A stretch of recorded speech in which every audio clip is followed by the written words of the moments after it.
Lies, lies, lies. I never said this. That was the DM I found on my Facebook page. A direct message which made my face flush, my heart pound, and a lump drop to my stomach as I thought about lawyers' letters. Attached was a screenshot from page 50 of my book, Bus Writer's Block Forever, in which a UK photographer, who I'll call NR, told me that everything I'd written about her in the chapter on Havening was a lie. She'd never said that. And yet, ChatGPT had blindly and boldly told me that when I asked, give me a real life example for my chapter on Havening of a lady, a woman, a midlife woman who is a creative, not necessarily a writer, perhaps a photographer, and give me an example of someone who uses Havening. I was told by ChatGPT that this lady, NR, was a photographer in the UK and she had been featured in an article in Women's Health UK in which she had said, and I quote, page 50, Havening was a way of managing your mind, and explained that it has helped her to remain grounded and keep things in perspective. She also said, according to ChatGPT, that by reducing her stress and anxiety, she had been able to approach her photography with a clearer and more focused mind, allowing her to generate new ideas and produce high quality work. Well, this was 2023. I'll tell you what happened. So, if you're new to my podcast, my name is Carol Westmore, and I'm an AI book coach and mentor helping nonfiction writers to write their books, to boost their business, attract clients, and have the kudos of a best selling book on Amazon.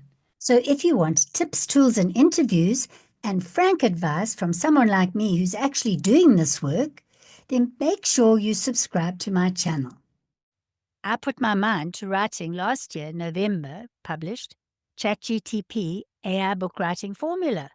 And by then, I knew about something which I describe in that book called AI hallucinating, in which it basically gives you the wrong information based on some of the wording you've given it or some of the prompt you've given it, and that it's up to you to check all the facts. There is a mention of a software called Statista, which helps you with statistics and other AI tools which can check facts and plagiarism, etc., etc.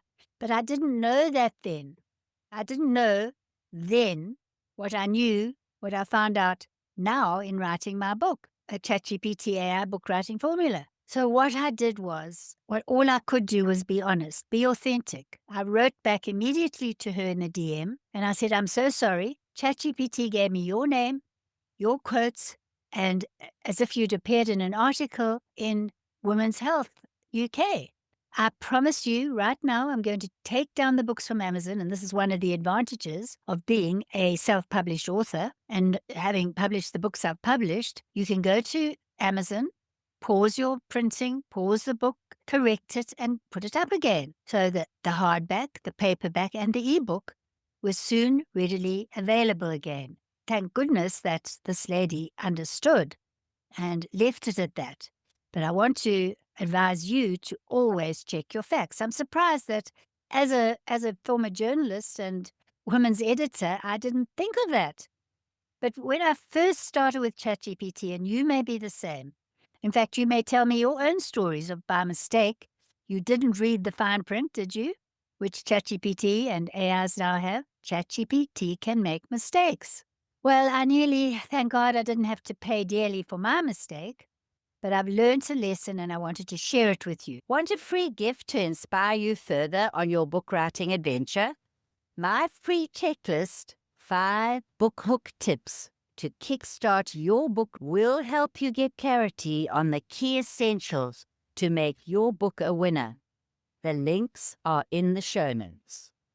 Until next time, a big virtual hug and keep writing.